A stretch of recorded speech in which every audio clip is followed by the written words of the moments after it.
Well, good day. Nice to see you. Thanks for joining me for my special. So what I've decided to do here is a compilation of games, play some games, at least briefly, that were influential on me, myself, and influential on the industry, but more so things that I like. And from prior to 1980. That's the criteria for inclusion in this video and in this list. And then I chose 10, and there were others that I could have put in here, but these are sort of I think my personal top 10. And we'll work towards number one. Basically, essentially my favorite of the bunch, although it was a little close when getting towards the top for sure. So this is Starhawk by Cinematronics from 1979. And here we go. I haven't played this in a long time. Vector game, obviously. And it would have been on a vector display originally. Ooh. Now, I honestly don't remember. Well, they do maybe shoot at you at some point. Occasionally. So I think this is just essentially mostly a get as many points as you can in your 2 minutes of gameplay. Oh, it shoots your score. Okay, interesting. I don't know if I even knew that back then. So you get, I'm not sure if it's the same number of points for every ship. Hey, don't shoot my score, you jerkface. So not very sophisticated, really. Pseudo 3D, do you get your points back if you shoot the thing? I'm not sure. Only 3D in the sense that the vector ships are scaled. Oh yeah, you do get your points back if you shoot it.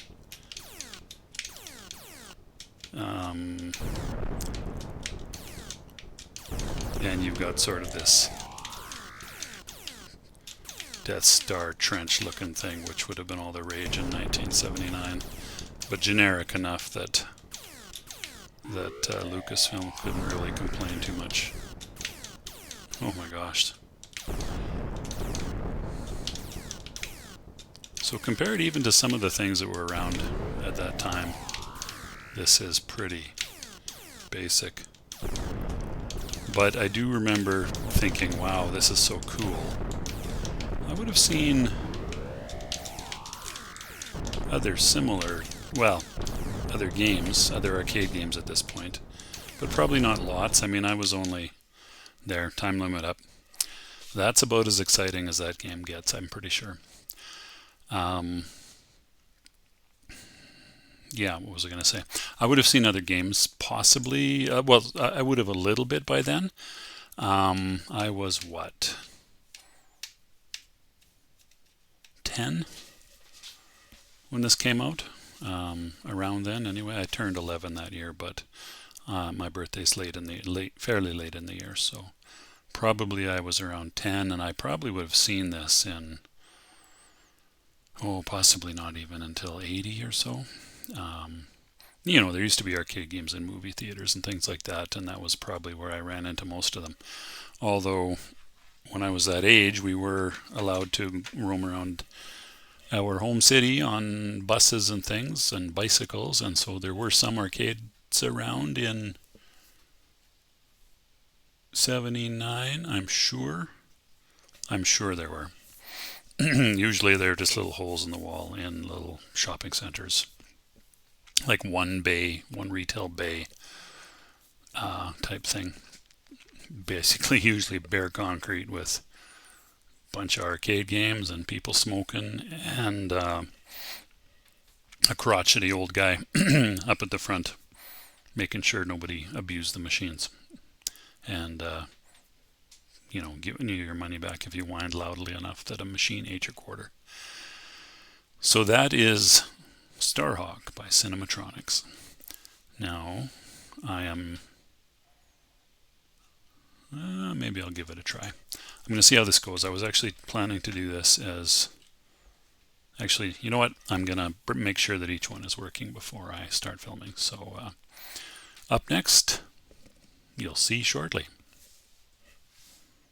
Especially if I can pause this recording quickly enough. This game is Starship 1, and this is number 9.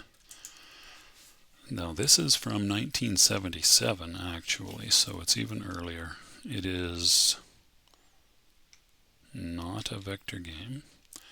You are now in command. Press start to begin mission. You have saved the Federation. You are in command. Press start for next mission. Okay, well let's press start. Now I think what I loved about this. Whoa. Okay, it's the analog stick is throwing me a little bit here.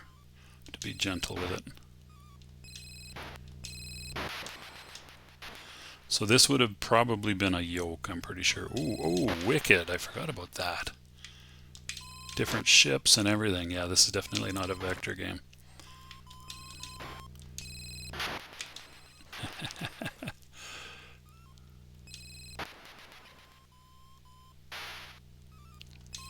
A little different with an analog stick versus a yoke, although I guess I'm getting a bit of a feel for it.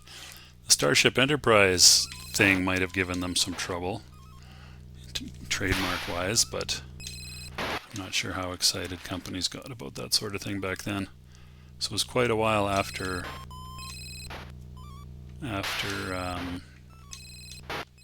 Star Trek was off the air. Was the first Star Trek movie out by this time? I don't think it was. Could be wrong about that. Boy, there's some really wicked looking ships in this. Was my mouse cursor in the way there? Probably. Ooh, I don't know if I've hit one of those big saucer looking ships yet. Oh, so this one is predicated on fuel. Whoops. Did I get it? Oh, I think I got it. Maybe I didn't. Running out of fuel. So similar idea to Starhawk in that, well, maybe I crashed. Maybe that's what that big explosion was. I have saved the Federation. Well, that's good to know. 1,200 points before my fuel ran out. So similar in the sense that you have a limited amount of time to play. I'm not sure if you got more fuel for more coins. Maybe we'll... I don't really want to play this again, but let's see here. Coin. Put in a few coins. No, I don't think so. Was that like a planetoid back there? Can you follow those up? And now I'm going to get absorbed in it again. Okay, maybe I'll play. What the hell? Come on.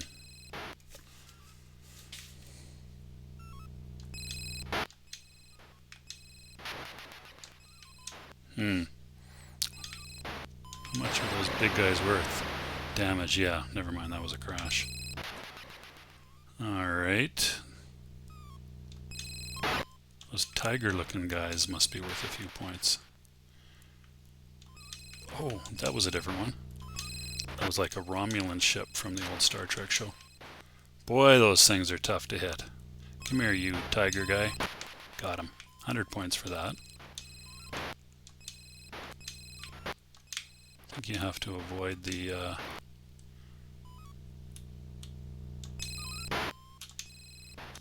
Now I'm wondering if I can hit these asteroids.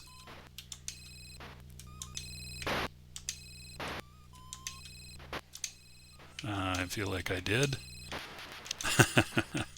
Anyway, gonna run out of fuel here right away. Gotcha. So, you know, a quarter or whatever it was at the time. Yeah, it would have been a quarter. For a minute's worth of entertainment, I suppose, was okay. At least the arcade operator knew that no one was going to be playing it for very long. I saved the Federation again. Very much Star Trek. Alrighty, that was Starship 1. Up next we have another game, oddly enough. And the game we have is called Deposit Coin. I guess I just missed the title screen here. Now, very much a Star Wars ripoff here. It is called, oh, very much super ripoff of Star Wars. I wonder if they ever, interesting.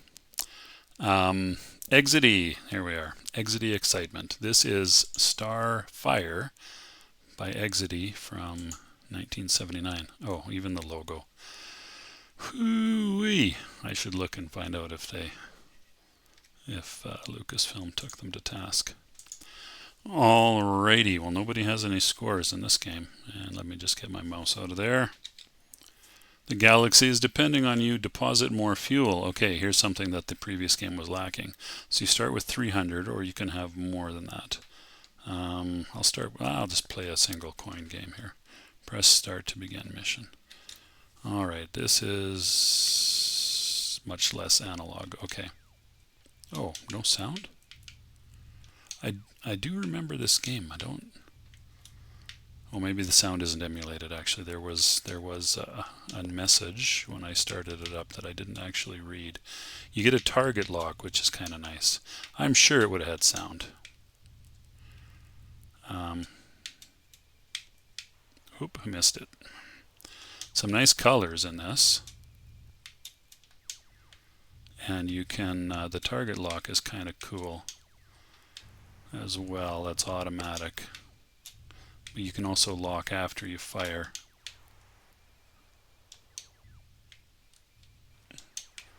You can lock before you fire, though. Boop, boop, boop, boop. Yeah, there's some graphical glitches, and I don't know if that would have been part of the original game. Oh, hey, there you go. There's it looks like a Battlestar Galactica Viper. They were not shy about who they were ripping off. I suppose it could also look like an X-Wing a little bit from the side, kind of, sort of, but not really. Oh, so many bad guys. And the fuel counts down awfully quickly. That's much faster than once per second. Oh no! I guess when you get hit, you probably lose some fuel too. Maybe not. I'm not sure about that. Game over. Well, I think not having the sound effects, the game suffers a bit by. Oh, with speed control. Oh, I didn't know there was a speed control. What is that? Oh, interesting. Okay, that's analog. Well, apparently I missed that. Okay, I'm not going to be able to manage that, unfortunately. So it's just going to be N. N-A-N. Ooh, pretty good. Nan. I'm not sure how much good the speed control would really do me here. Can't say for sure. Next up, we have a game from 1979 by Sega called Invinso. And we're moving away here now from games which basically are straight time. And I think the straight time thing had its origins in the Midway games, where often you were given sort of a set amount of time to try to do something. For example, I remember those water squirting games where you had, a set amount of time, or I guess in the case of the water squirting ones, it was whoever got the thing filled up first. But in the pellet shooting games, for example, it was, well, actually I was going to say timed, but maybe that was just you had a certain number of pellets. Maybe I'm talking out my butt as usual. Anyway, we're moving away from timed games here to I'm going to say skill games, although skill for certain values of skill. Now you'll have to excuse me a little bit here. My MAME has decided to do something weird in that instead of when I'm in windowed mode, it's pinning the screen not entirely to the full left of the screen, but almost. And I don't know what the heck is going on. Same thing with the horizontal games, but it's much more pronounced in the vertical game, meaning I have to look this way instead of straight on. I could adjust the camera mount on the top of my screen, but I think that's maybe more trouble than it's worth, to be honest. So here we are. Here we are, Invinso. It's a different day. think I'm wearing a different shirt. I hope I'm wearing a different shirt. Move ship, fire at targets. Game ends when all ships destroyed or targets advance to the bottom row. So it's very much a Space Invaders game. Hit star to explode surrounding targets. Hit top row in Vinceos 3 times to destroy. Hit center of saucers for more points. And here we go. This is one I do remember. Oh, do we not have sound in this one either? Goodness. Or have I got something wrong with my MAME setup? That's one thing that I kind of do remember about this game a little bit, was the sounds. Now, I think I am possibly going to pause the recording here and check out another game for sound. There we go. I got the saucer. Some of them go. I thought these baddies were more interesting than the ones in Space Invaders. Whoops. Because they were more colorful, for one. They changed shape, and you had this interesting business of the ones that could explode multiple things in one go, like this star right here. Oh, except there was nothing in range. And in the case of these top row guys, you had to they took 3 forms to before they were eliminated. Whoop. Not doing so well here, am I?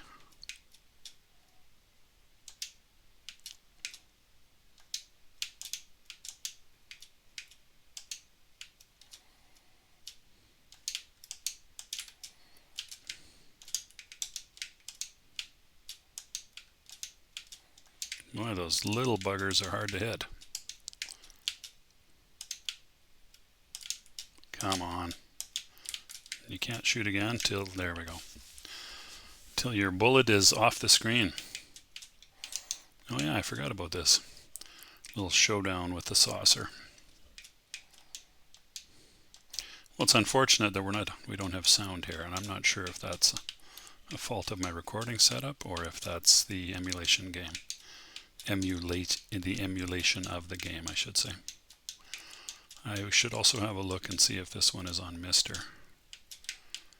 I don't know.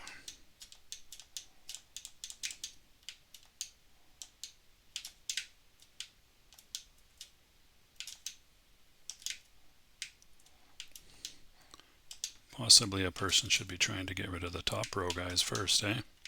Or earlier on anyway. Oh, dang it. I thought I was clear of that bullet.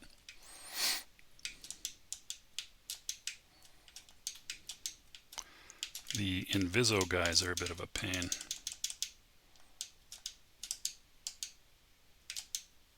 For sure.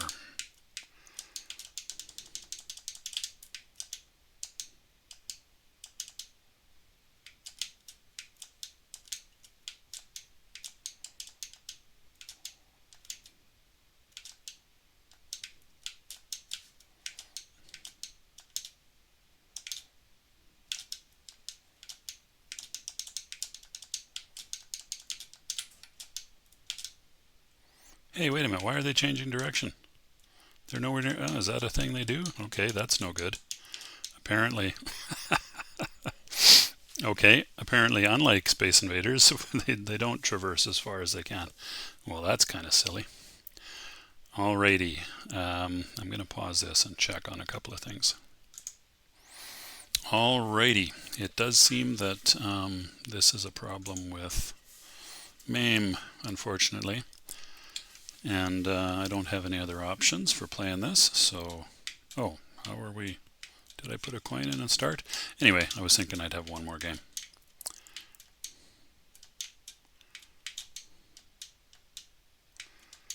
Those little star splody things are pretty handy.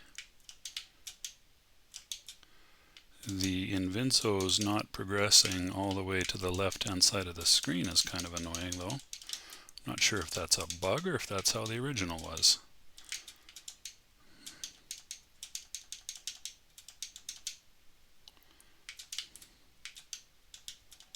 I mean, when you're wiping out the rows one at a time here, or columns I guess, they certainly progress further to the left. So I don't know.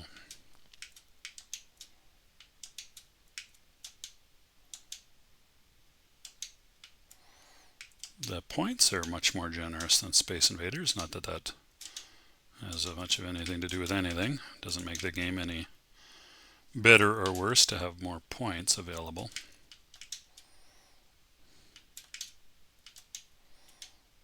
In any case, finish up with this one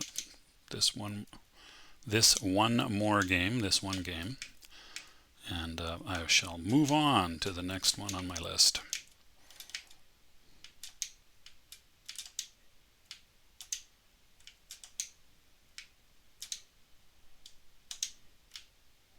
Now this guy's going all the way back and forth. I wonder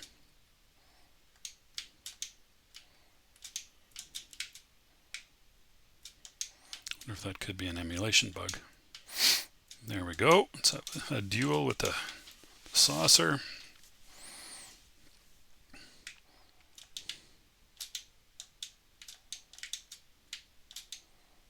Off to level, whoops.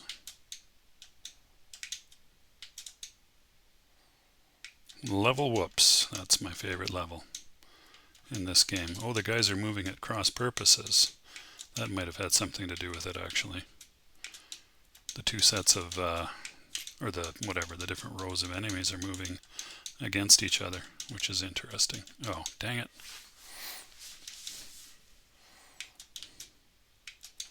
That, in fact, has probably had to do with what I was observing there. No stars this round, or is that just a level 1 thing?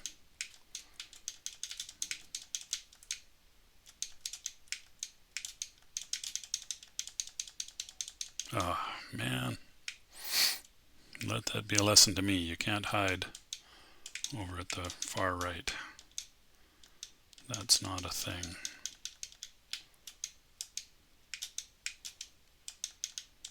Ooh, this is kind of tricky. Whenever anybody reaches the edge of the screen, they descend. That's interesting. So when you have less... Okay, so now I've eliminated all the ones that are going the opposite direction, so...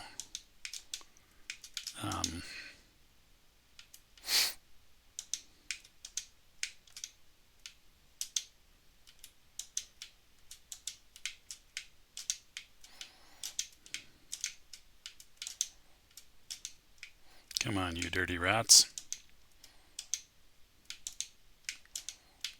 Oh, jeez, this is... Okay, oh, got the greenie. Got the greenie, but not the ready. Not Helen. Good old Helen Reddy. Did not get Helen. Alrighty, that is Invinso by Sega. Here we have a game that I remember in this form, which is called Head On. It is by Gremlin from 1979. Now there was a version of this game that was by Sega, or I'm not sure if it was maybe licensed by Sega. I don't actually know the story or the history of this, but I do remember this game. So if I can get my windows in the right order here, I can put in a quarter, a virtual quarter, press accelerator, points per dot 5. All right. So I'm the white car, and the idea is to not smash into the red car, which we'll be trying to do exactly that, basically. Uh-oh, and I failed. So you have to kind of keep track of which... I'm backing up so I can see the screen a little better. You have to keep track of which lane that car is in, and where it might be able to reach before, like there I guess I squeaked by. So you can change a couple of lanes if you really crank it.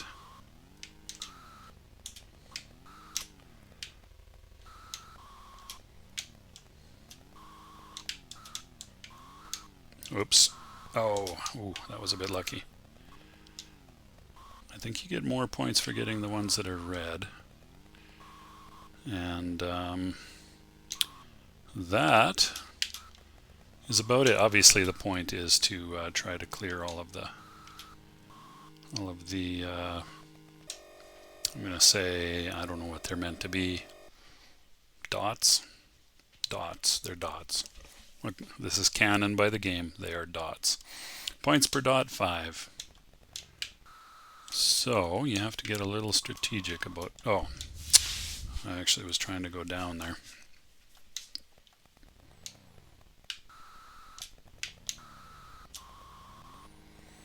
So it seems to me I used to try to get the inner lanes first, and then you try to avoid getting into a confrontation with the red car.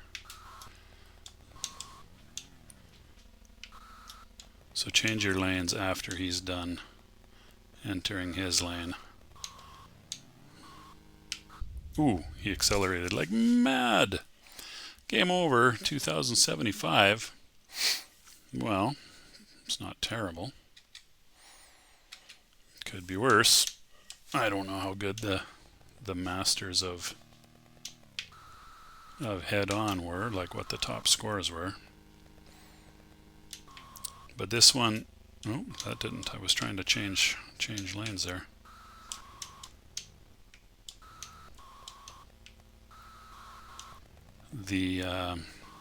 What was I going to say?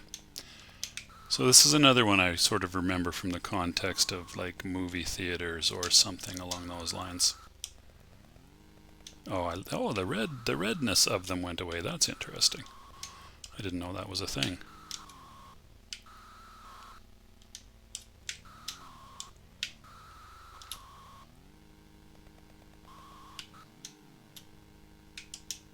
Oh, you dirty rat.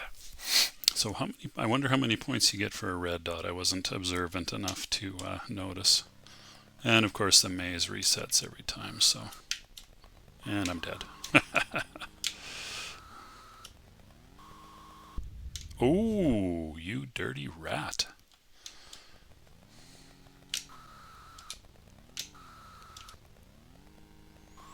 Of course you can do laps on the inside a lot faster than you can on the outside. What? What, I say? Wow, that was much worse. That was much worse of a game.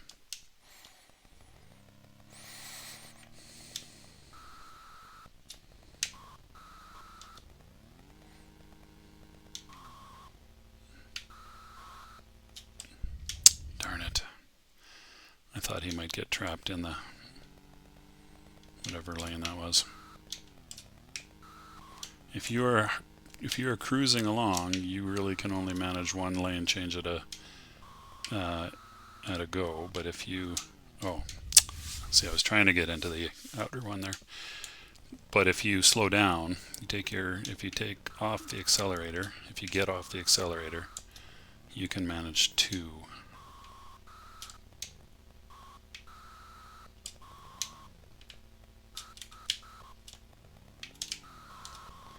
And I guess changing against, whoops, that was not what I wanted. Changing against the red car, let's see how many points these are worth. That was 15 each, I believe. So triple points, which is, oops, which is not bad. Looks like my first game is going to be my best. Okay, one more go. And this is what game is this? This is game number 6 in my pre-1980 games that I remember. Countdown. Games that I remember with some degree of fondness. This was the very early days of arcade games for me. There certainly were games earlier than these, but Not that I ever experienced. Oh no! So those red ones are good for the points, and I'm doomed. I guess I should be worrying less about points and worrying more about survival here. I think that was the secret to my success in that first game, was that I was focused more on staying alive.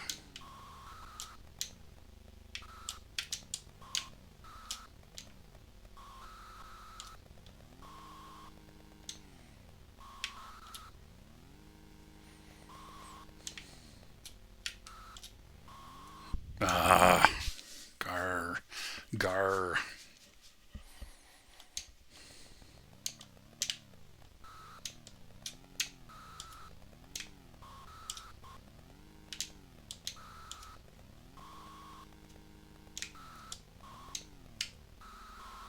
No.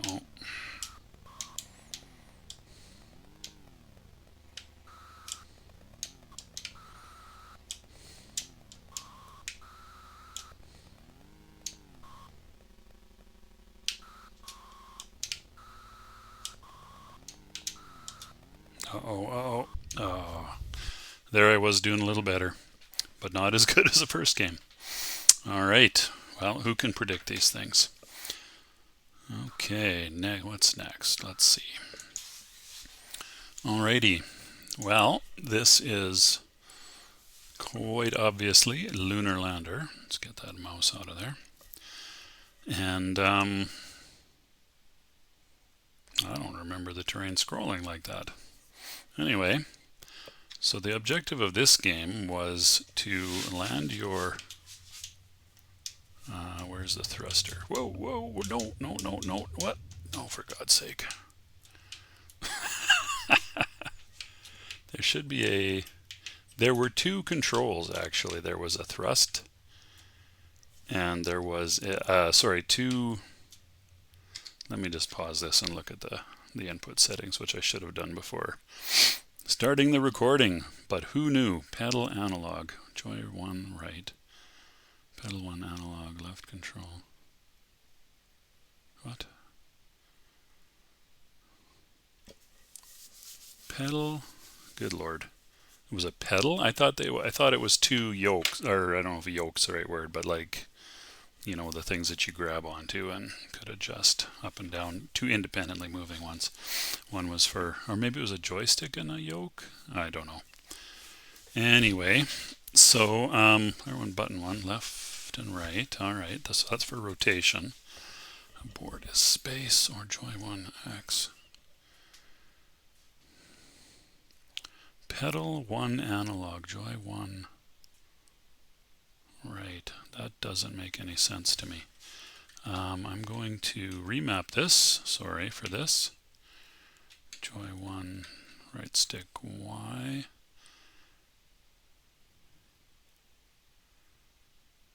Oh. Analog increment, analog decrement. Okay, that's a little trickier here. I guess what I'll do, I don't know if this is going to work well or not. I'll set it for left and right on that. No. It's not quite what I wanted.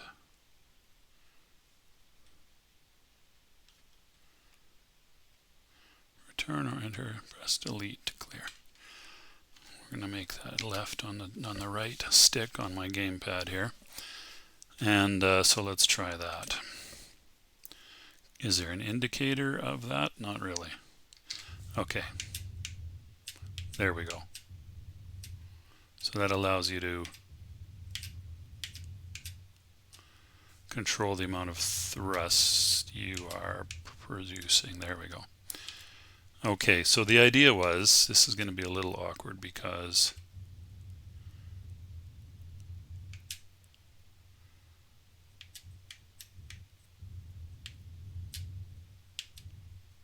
oh, it's like it wraps around. Oh, no, wait a minute. Ah!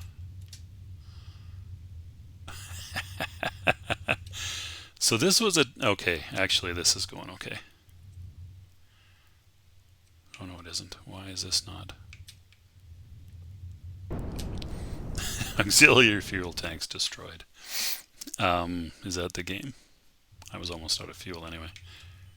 Okay, I have to relook at those controls because... Alright, well... Out of fuel. Okay, so let me just see if I can understand these inputs again here. Pedal 1, analog, increment, decrement.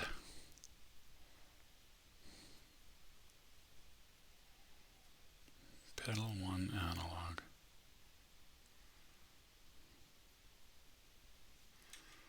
I don't know what this means. I'm going to change this to the right trigger though and see. Take those away completely. Actually, I'm going to move that to up and down on the right stick. Is that going to make sense? Let's find out. Anyway, this is obviously it's a vector game. Quite striking. The cabinet was. This is an Atari game from 1979, and it was pretty hard to be good at.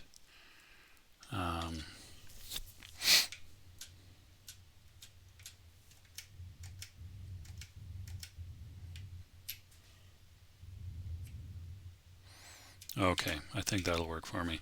So you can turn the thrusters on and then turn them off by pulling down on the stick, and you can fire them briefly or incrementally, maybe. I'm not sure what term I'm looking for. But there was a lot of realities of thrust mechanics here that was very interesting actually, but maybe difficult to understand for people that weren't used to piloting spacecraft. I have no idea where that landing pad was. Probably I want to be going more to the right. Unfortunately, I got too close to the terrain there, and I'm going to be building up too much speed. So you get some indicators there: altitude, horizontal speed, and vertical speed. If you come in too hot, you will crash. If you hit the ground, although I'm not sure what's cranking the horizontal speed down. That seems odd because there wasn't any atmosphere on the moon. So I don't really understand. That one doesn't seem to make sense to me. I'm going to run out of fuel. I think, oh, there's the 5 times. Oh, you created a 2-mile crater. That's impossible. I was barely moving. Let me see if I can get more fuel for more credits here. Oh, wait a minute. Oh, yeah, you can just by putting in coins. Look at me, all the fuel in the world. Okay, I'm going to... What am I going to do? I'm going to aim for that 5 times again. Obviously the coward's way out. So there's an obvious way to increase the revenue from your machine is to, you know, the more quarters you put in, the more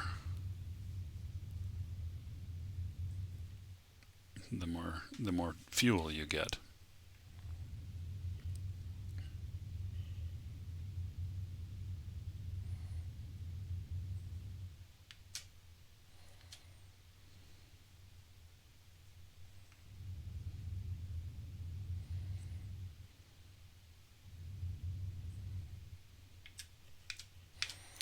You have to leave enough time to decelerate in order to touch down safely. And I think because I came too low too soon, I'm not sure what the altitude is where the view cuts from, where this view zooms in, is what I'm trying to say. By the time I see the ground, it's going to be too late.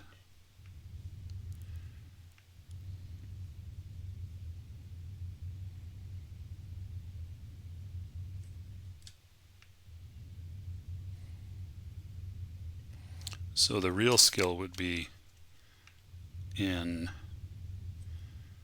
being able to land your lander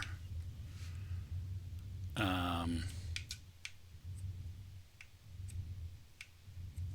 1/4. Oh, this is not going to happen. Okay, so they didn't take away all your cash, which was quite nice of them, I guess. And of course, the landing pads would change the positions. So the 5 times score one is obviously quite unforgiving. The 2 times are a bit wider for sure. Why don't we go for this one down here? See if I can manage to stick one landing.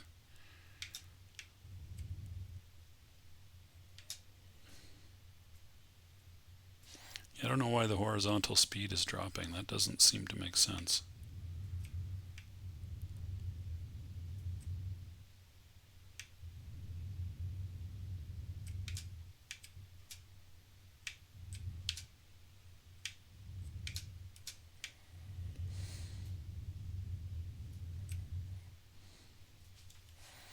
Not sure what your safe landing vertical speed actually is. Probably if it says miles per hour, then it's going to be pretty close to 0. There we go. I landed hard. Communication system destroyed. 18 miles an hour? That's pretty hard. Okay. I guess I'll buy that.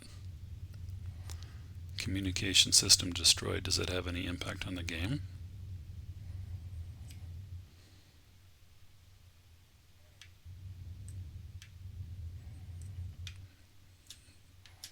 I don't think so.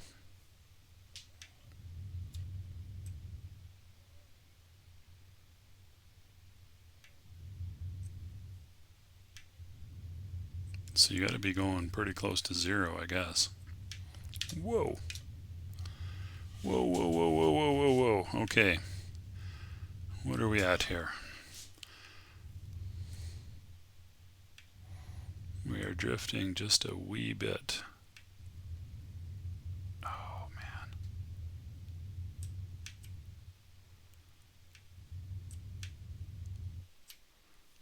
Okay, under 10 maybe? 200 points. I'm killing it. I am killing it. Should we aim for that 4x on the mountaintop there?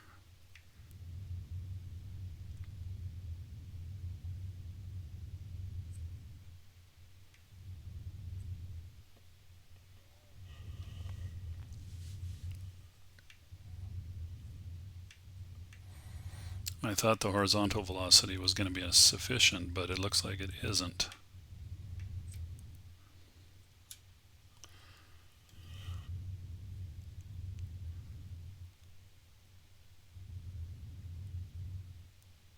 So the analog stick works pretty well for this.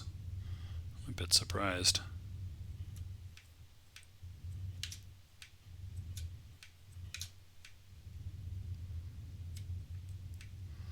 I need to move over just a bit more, don't I? Great landing, 200 points. Oh yeah, I guess it said 13 instantaneously. Alrighty, well let's try for that 5-pointer. 5 times, I mean. 5 times points. I should sit back a little bit.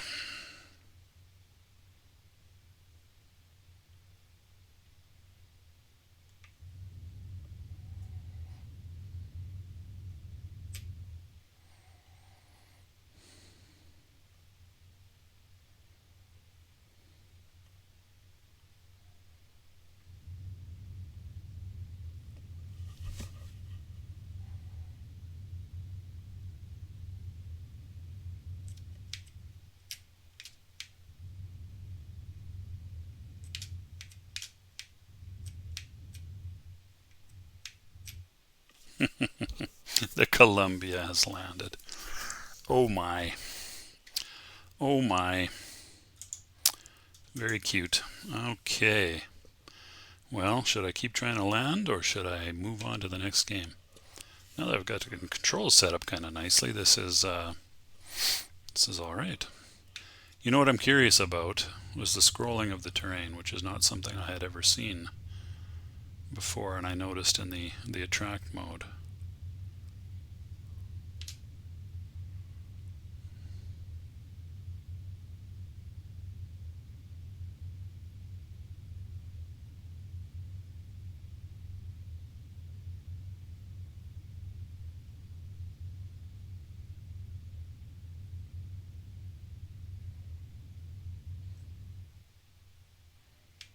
Do you not get a zoomed out view again? That would kind of suck. What's my altitude? Oh, there we go.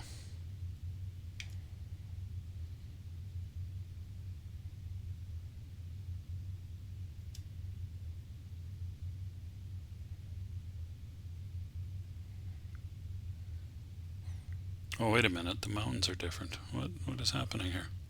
Oh, you do get a scroll. Well, there you go. You know what? I'm going to slap in some more fuel just for fun. There's a giant flat spot down there. Do we get any more landing pads? Oh, we do. Very interesting. I had no idea that was a thing. Now, is it generating new terrain, or is it just a repeat of what was there before? This is not obvious to me.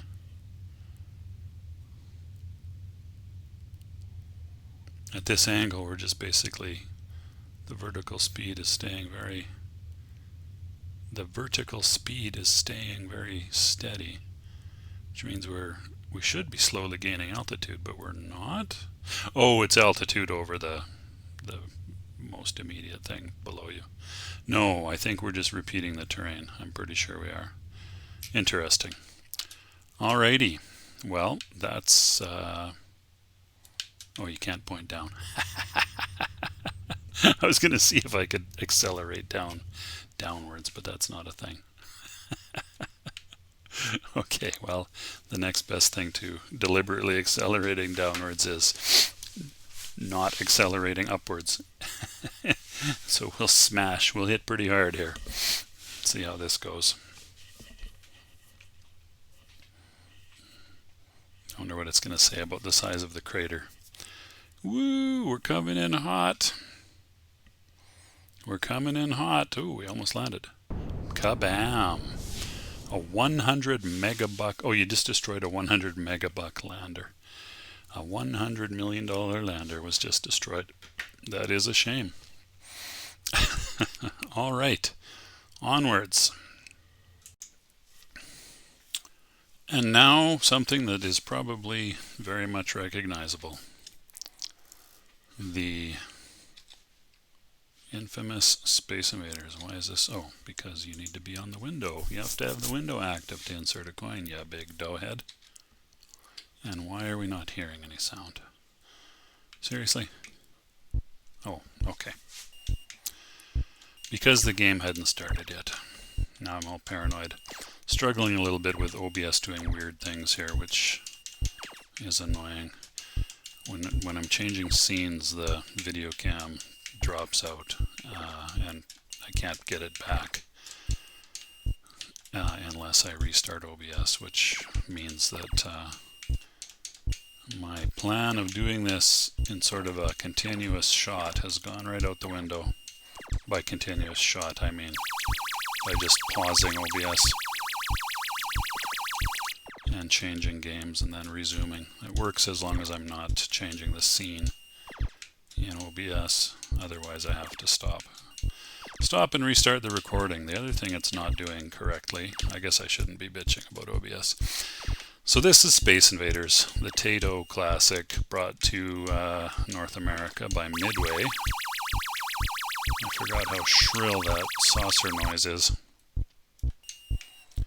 I do remember the deep bass rumble. I don't know what kind of speaker they had in these things, but the doot doot doot doot was a very deep noise, and it was very, or at least in the upright cabinets it was anyway, and it was a very, you could feel it as well as hear it.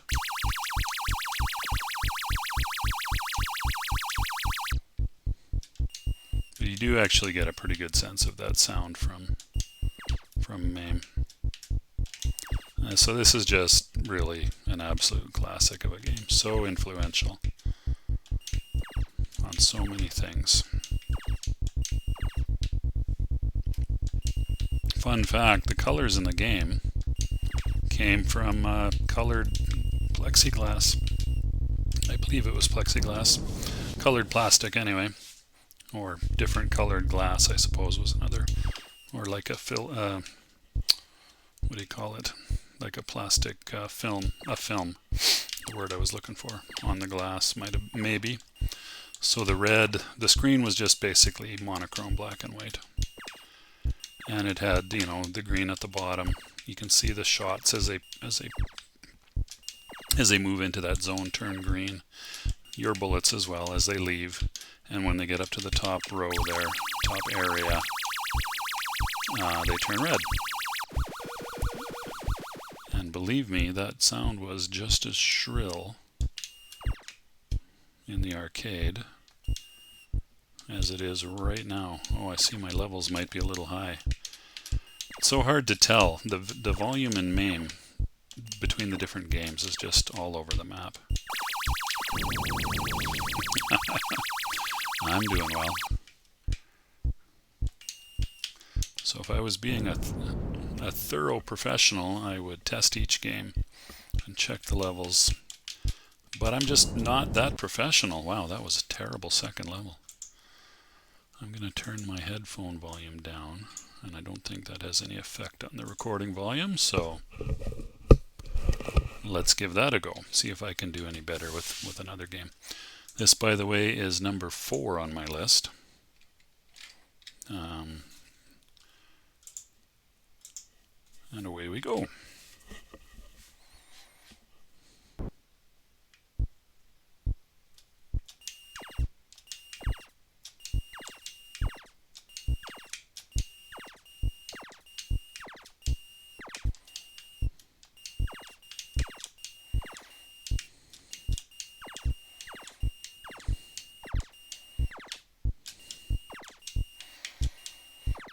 Maybe if I concentrate on playing, I can do a little better. Maybe. No promises.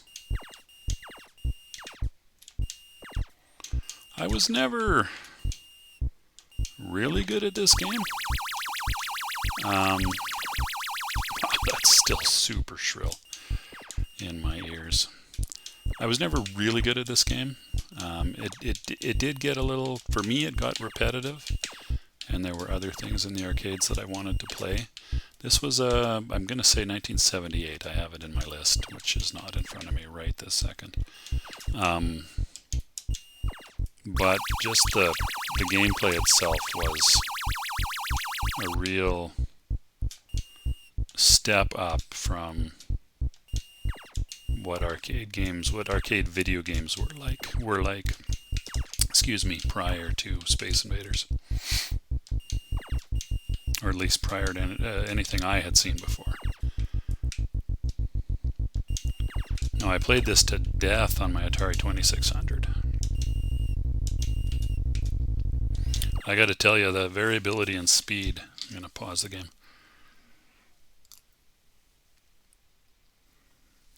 Take a little water. The variability in speed of that last guy going left to right versus right to left, one way being ever so much faster, really threw you off. Well, that was good. That was some high quality shooting. Really throws you off. Oh, you dirty rats.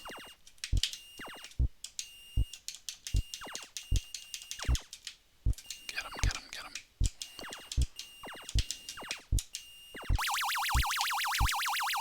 So it's tempting to chase those points, but especially as you get a little further in the levels, it's more important to clear the aliens, the attacking, descending creatures. Ooh, extra player, 1500, yeah.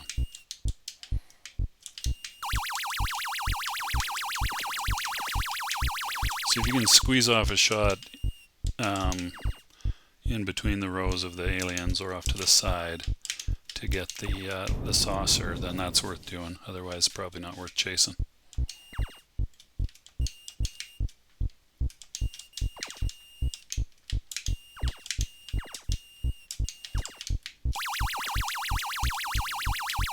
And the way their shots interfere with yours is a real piss off, to be blunt. I think the thinking was at that time that maybe they were missiles. I don't know. I don't think laser beams was really the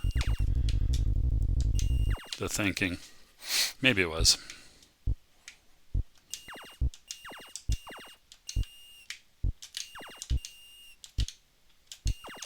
Oh, dang it. A game over. And that, my friends, is Space Invaders 1978. Next up, another game from 1978. I think it is a horizontal game, though, if I'm not mistaken. I'm pretty sure it is, which means I'm probably going to have to stop the recording. But I'll find out, and you may or may not.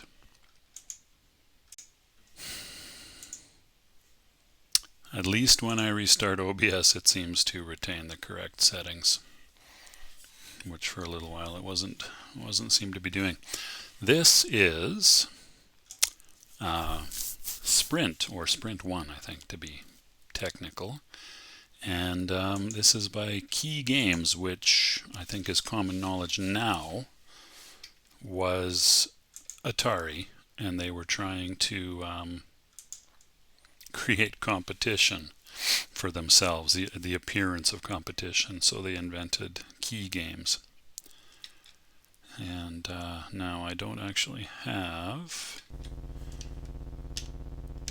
oh, there we go. Why it takes a long time to get going, doesn't it? Whoop. Oh boy. Don't crash it. Don't crash, because it takes forever to get going. I should really look. I should. That's not frustrating at all. I should really get away, you dirty rats. I'm just going to take a look at the inputs for the game. Oh, we have gears. Well, that would explain it. Let's see here. Gears are Z, X, C, and V. Z, X, C, and V. So they're just laid out across the thing there. The gas, there's no brake. The gas is the left control. Okay, well, oh, and dial analog right and left.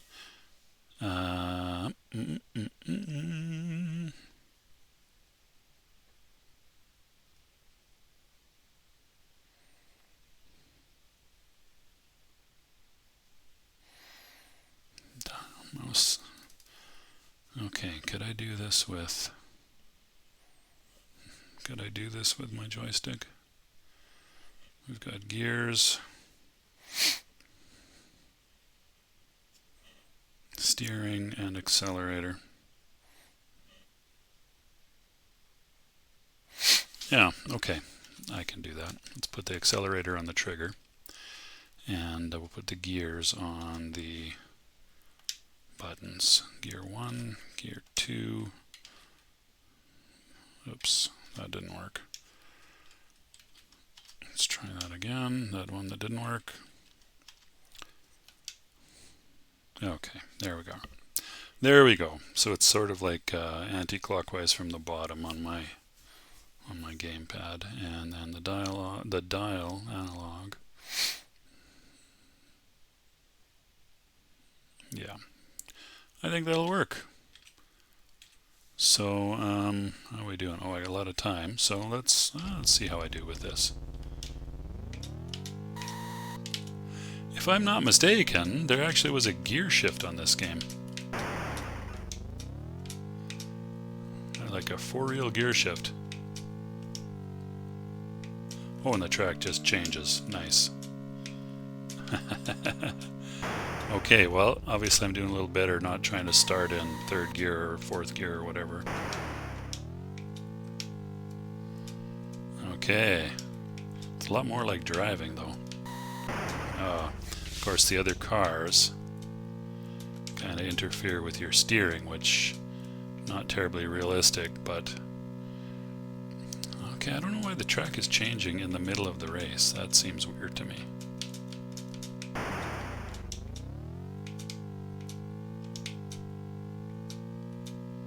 I wonder if you have time to get onto fourth gear on those straightaways.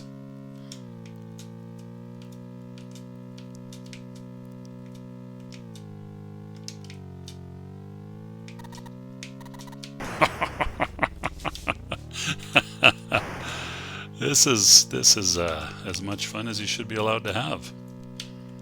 Right here. Oh. I wonder how long it took them to realize that you should maybe race on one track at a time. And you dirty stinking car, you. And allow the players to choose which track. Oh gosh, I geared down, but I was too late.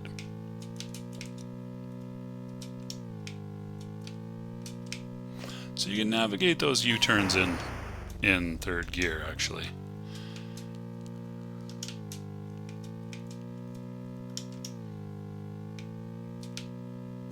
There we go. Oh, not the oil. I'm a rookie. I'm a rookie with an itchy ear. Love it. Love it. So that's purely timed again, but there's lots of good fun there.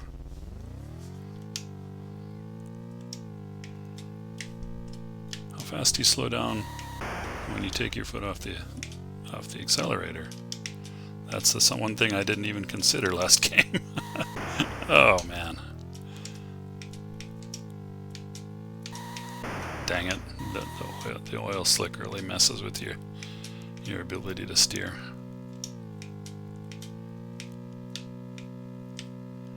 Ooh, that's a tricky set of curves there. I think this game was pretty popular, and rightfully so. Especially, I mean, you had a real steering wheel, which helped. I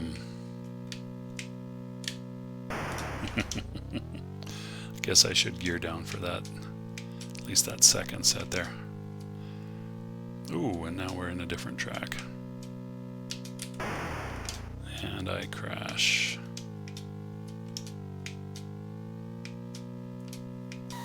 So I wonder, your score must be based on how many laps you complete, or partial laps? I'm not even sure.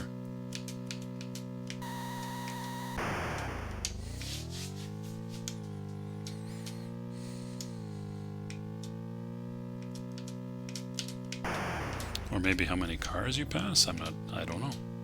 Do you get points for just making it around the track? Yeah. Yes, okay. So you do get some points for...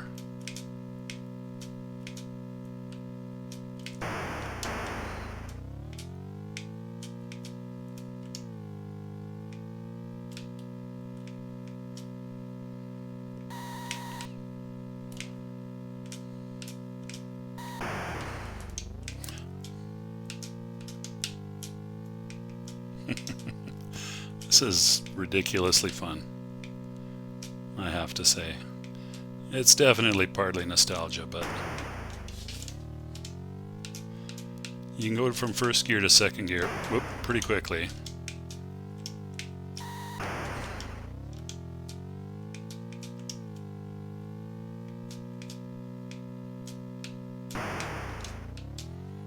Boy, those guys are unreasonably good drivers compared to humans.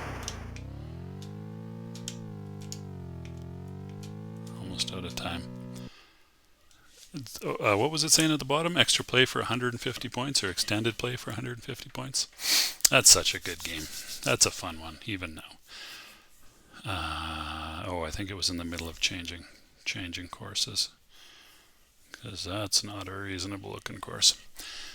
Anyway, I think the game evolved over time, and there was iterations of it. Yes, tracks change automatically. Black cars.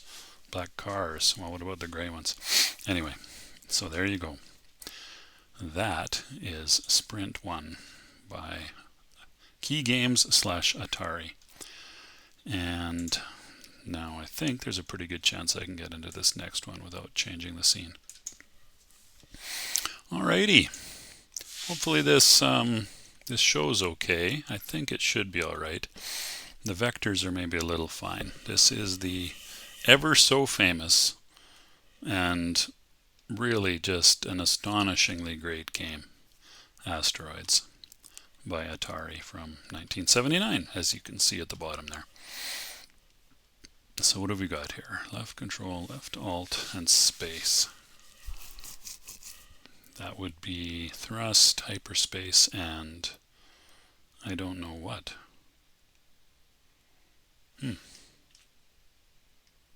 guess we'll find out. Now, I really do remember playing this. Oh, we can't see the bullets. Well, that's no good. Alrighty. I believe I am in business. My apologies for subjecting you to that settings business. I will see. I might choose to try and cut that out. I'm going to have to do some splicing together videos anyways. So there's something about the OpenGL rendering that doesn't... Oh, there we go. Okay. Thrust, fire. Okay, so now I'm going to pause the game and remap the controls again.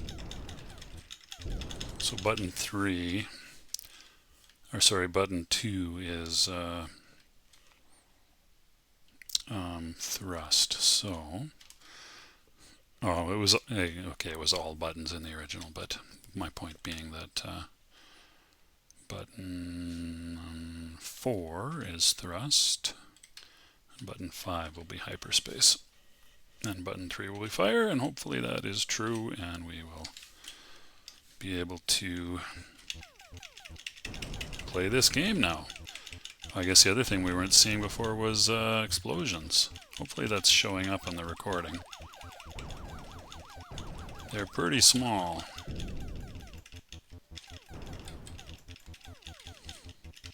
Tiny little dots. What? We've got junior saucers already? What the heck? Got him. Ooh, he almost got me too.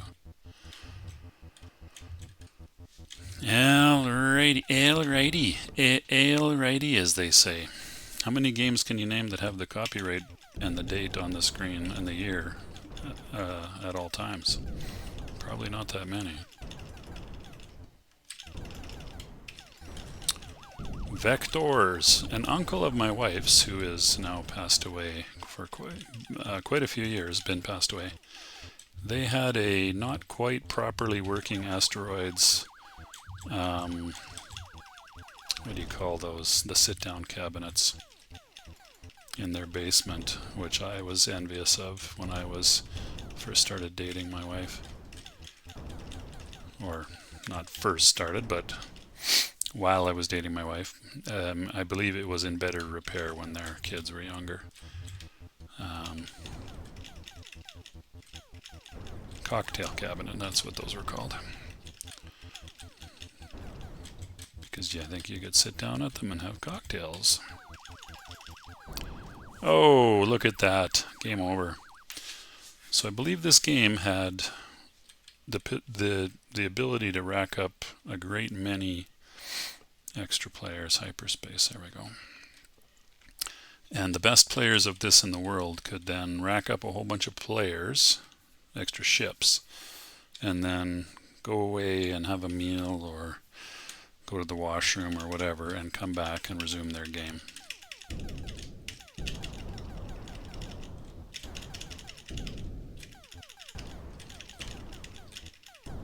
And because they would lose lives, but not enough to end their gaming session.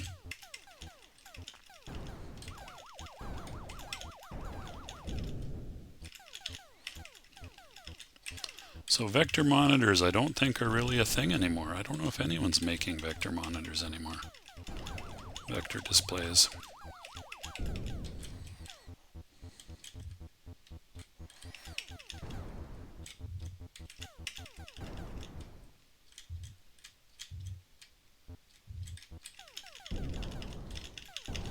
I really loved the Atari 2600 version of this game as well. That was one I played so much. Oh, that was not very good, was it?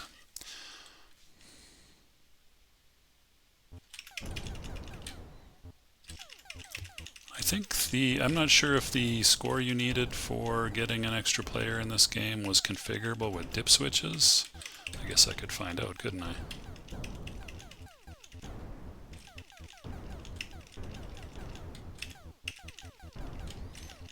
I mean, the concept of the playfield extending and wrapping.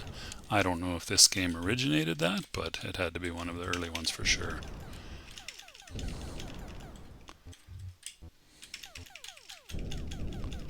Another game that had that, oh man, get myself into a tough spot there. Another game that had that I really enjoyed, which I think is not on this list because I think it was later. It was also a vector game, not Atari though, called Star Castle. Oh, I played that so much. I remember where I was when I did it even. In the little strip mall across from my elementary school, Hazeldean Elementary School, here in my hometown. I don't live that far from there now, oddly enough. Not very close, but probably less than a 10-minute drive.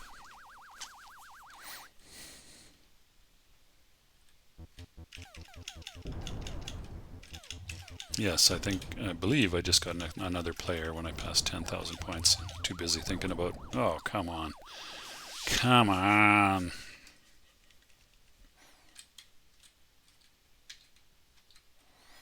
All right, these are my real true initials right here. I'm gonna look away for a moment and pull up my list. Yes, this is number 2. Number 2 in our countdown from 10. Every game on here except for one. Well, mostly from 1979. I have, 2 from 78 and 1 from 77. And that's it.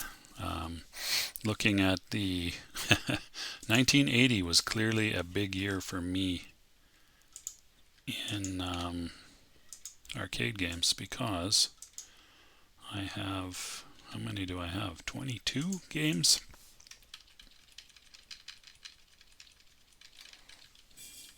$23 games?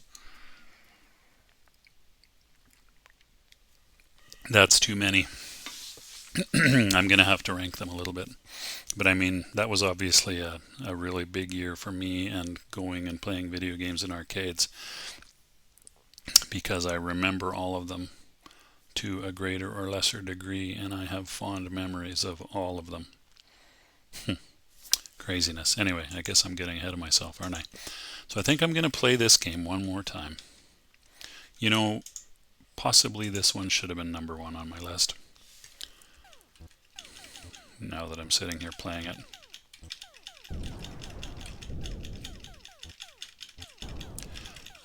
However, the one that I have as number 1, which we will see in a few minutes, probably I played more. Well, actually, I'm sure I played more than I played this. I just wasn't really very good at this game in the arcades. I have since played it quite a bit via emulation, and of course I played it a lot on my Atari 2600, where I was much better at it. You know, I feel like this is probably on the Mister.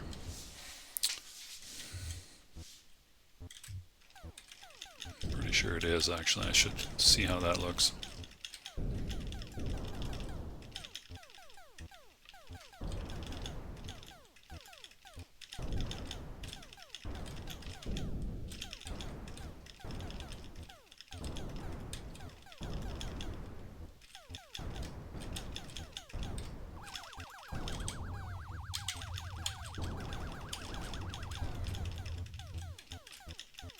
I've never seen one of those world champion asteroids players play the game. I'd like to see their strategies.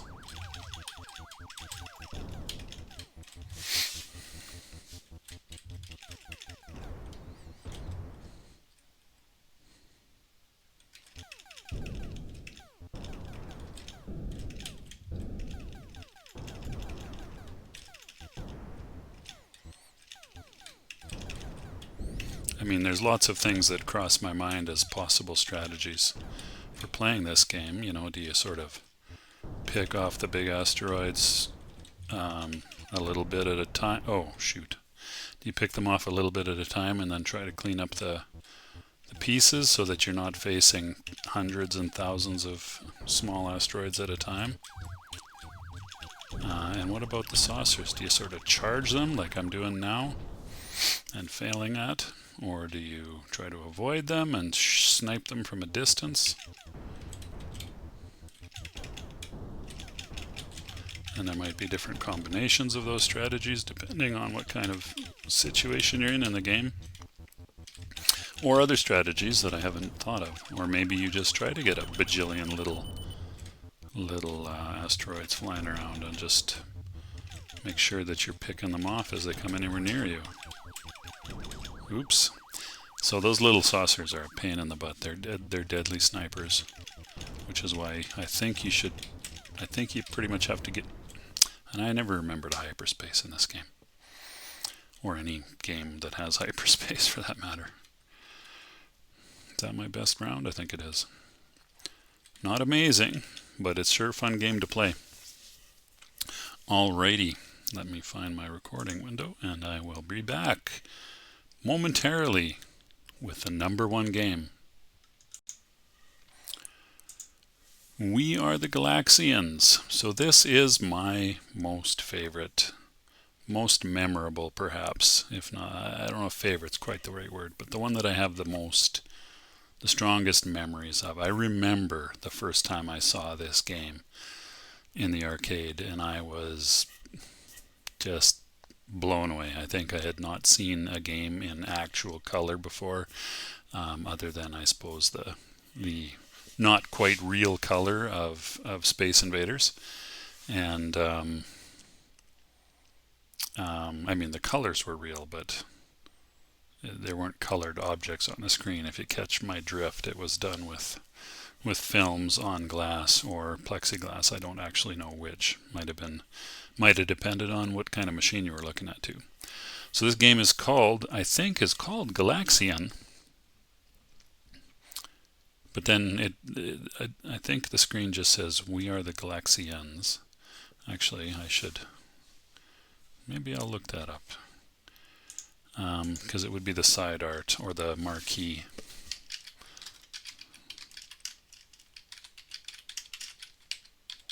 Which would really give you the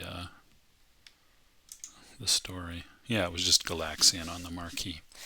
But everyone tends to call this game Galaxians.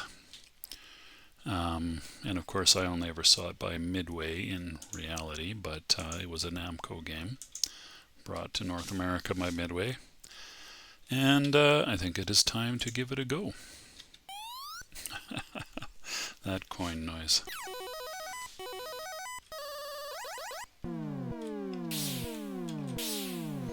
Oh, these sounds. The visuals, the colors. I never had Galaxian on the 2600, but I did have it on my Atari 8-bit. And actually the game, that was not great.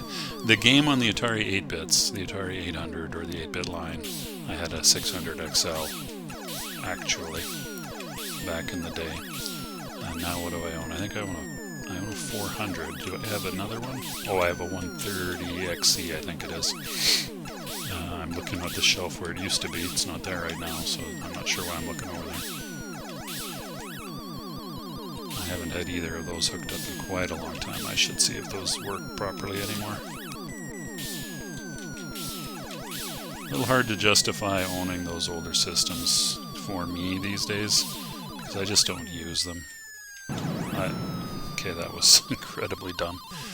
I either play on emulation because it's so convenient, or I use my DE10 Nano, the Mister, which is also super convenient and morphs into just about any arcade game. Not any arcade game. That's an exaggeration. Just about any computer I'm going to say 1990 computer-ish, and a great many arcade games. and consoles as well. All of the early consoles and some of the, well, later. Okay, I'm too busy talking and not concentrating on the gameplay. Early consoles and second cycle of consoles, is that fair to say? I mean, there was the Atari and the Intellivision and the ColecoVision and among others, which were arguably in the first wave, although there were older ones than that not too many people were exposed to. Certainly I never was. Or generation maybe is the term I'm looking for, rather than wave. There we go. Some points. I think I just about got a third of my entire score from last game in that little flurry of shots. Then there was a bit of a lull, and the first Nintendo home console came out, the Nintendo Entertainment System, the NES. Ooh, that was a bit lucky that I survived.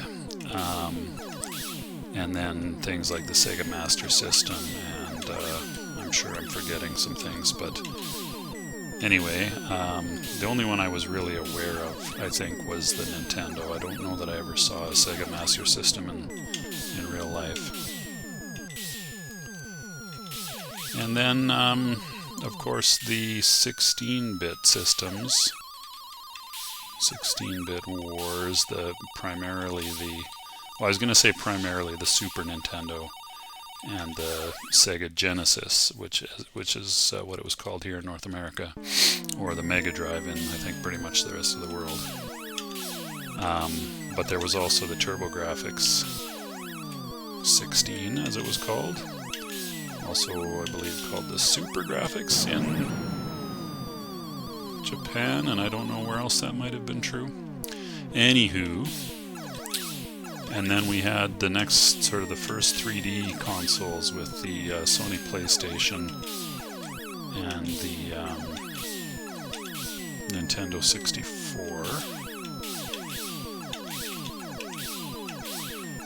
And the PlayStation and possibly the 64 are going to be the extent of the capabilities for the DE10 Nano. The Nintendo 64 is in active development right now, and and the Sega Saturn, I guess, is the other one it seems like it's well doable. But I think the N64 was a more powerful piece of hardware than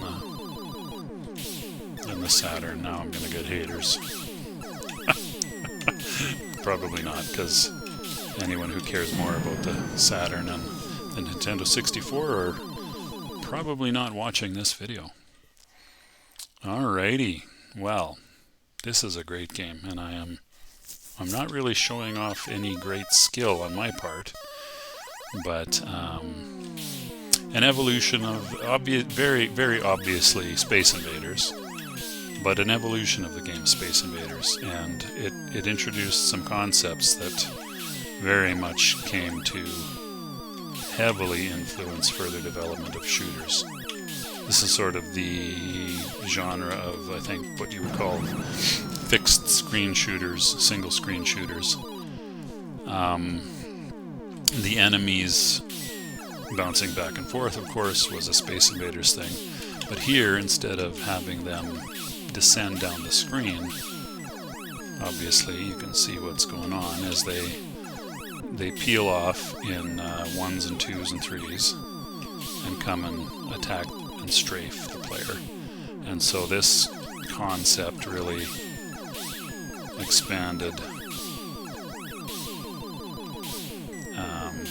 the possibilities, and just a whole slew of games. I mean, there was a ton of Space Invader knockoffs, so many, and probably Space Invaders itself was more influential than Galaxian, but just, I mean, the color, the enemies peeling off like that and strafing the player, you can only have one shot on the screen at a time, and it's an interesting little mechanism there where you can actually, I think, impale them if you catch them on the shot while it's poised on the nose of your ship. So it's almost like it's a missile there. I guess it's very much like a missile in that regard. Although in reality, if a missile went off right on top of your ship, your ship would be done as well. It had flags for the waves. That was a new thing as far as I'm aware. Maybe I might be wrong about that. The scrolling, twinkling star field, multicolored star field. I think that was the first time anything like that had been seen. The different numbers of points for the different formations. That's maybe not a giant innovation, but still quite interesting. Start thinking about stuff like that. Oh darn it!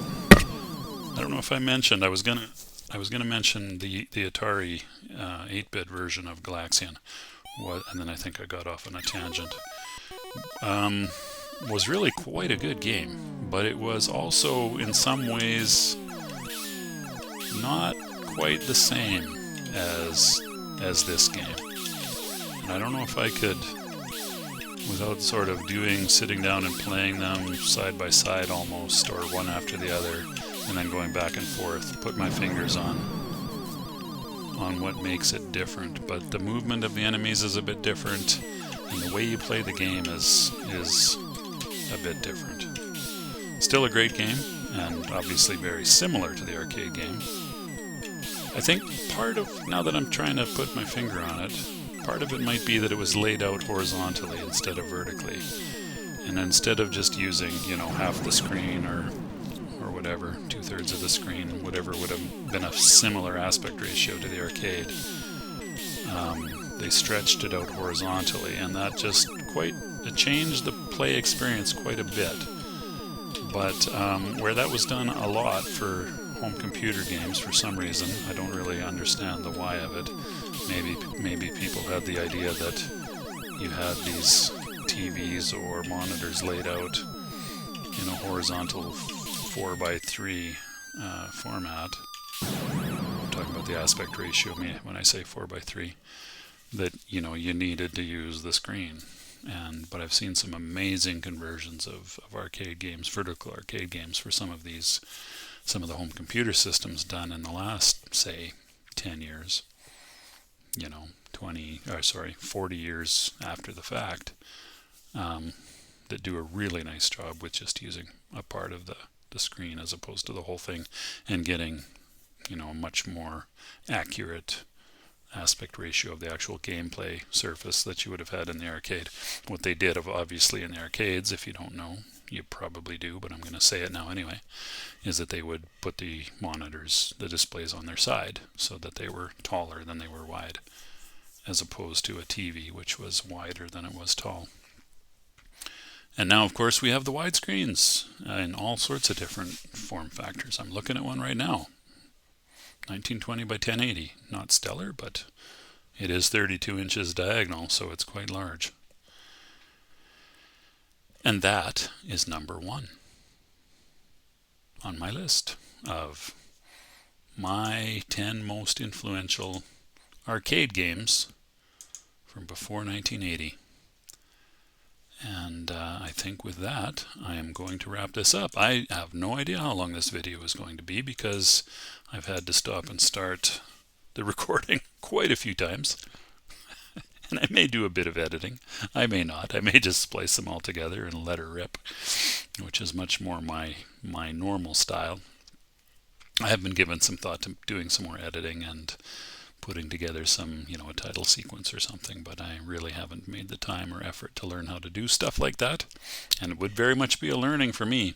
I'm very much a record, stop recording, publish kind of game player, kind of YouTuber, which I know is maybe not the most professional thing in the world, but hey, it's easy. And easy is good, as far as I'm concerned.